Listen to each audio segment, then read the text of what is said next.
कोल India ने हाल ही में 150 megawatt के सौर परियोजनाओं के लिए एक ईपीसी टेंडर जारी किया है, जिसमें battery energy storage system BESS भी शामिल है। यह एक महत्वपूर्ण कदम है, क्योंकि यह न केवल भारत की ऊर्जा जरूरतों को पूरा करने में मदद करेगा, बल्कि नवीकरणीय ऊर्जा के क्षेत्र में भी एक नई दिशा प्रदान करेगा। सौर ऊर्जा का उपयोग बढ़ाने के लिए यह टेंडर एक सुनहरा अवसर है। कोल इंडिया, जो मुख्यतः कोयले के उत्पादन के लिए जाना जाता है, अब सौर ऊर्जा में भी कदम रख रहा है।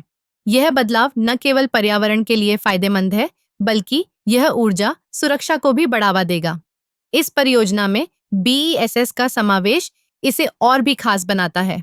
बैटरी एनर्जी स्टोरेज सिस्टम सौर ऊर्जा के उत्पादन में होने वाली अनियमितताओं को दूर करने में मदद करता है। जब सूरज चमकता है तो हम अधिक ऊर्जा उत्पन्न कर सकते हैं, और जब सूरज नहीं होता तब ये बैटरियां ऊर्जा को स्टोर करके हमें निरंतरता प्रदान करती हैं।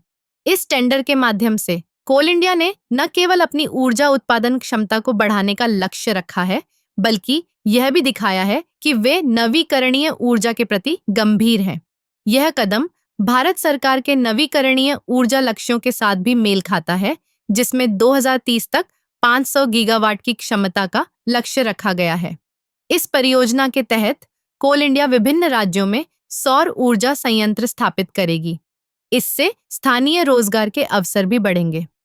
जब हम सौर ऊर्जा की बात करते हैं, तो यह न केवल एक स्वच्छ और हरित विकल्प है, बल्कि यह आर्थिक विकास में भी योगदान देता है। इस टेंडर के लिए आवेदन करने वाले ठेकेदारों को उच्च मानकों को पूरा करना होगा। उन्हें तकनीकी और वित्तीय दोनों ही दृष्टिकोण से सक्षम होना चाहिए। यह सुनिश्चित करेगा कि परियोजना समय पर और गुणवत्ता के साथ पूरी हो।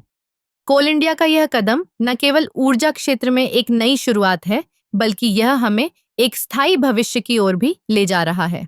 जब हम सौर ऊर्जा की बात करते हैं, तो यह केवल ऊर्जा का स्रोत नहीं है, बल्कि यह एक नई सोच और दृष्टिकोण का प्रतीक है। इस प्रकार कोल इंडिया का ईपीसी टेंडर एक महत्वपूर्ण मील का पत्थर है, जो न केवल ऊर्जा उत्पादन में विविधता लाएगा, बल्कि हमारे पर्यावरण की सुरक्षा में भी योगदान देगा। यह एक ऐसा कदम है जो हमें एक उज्जवल और हरित भविष्य की ओर ले जाएगा।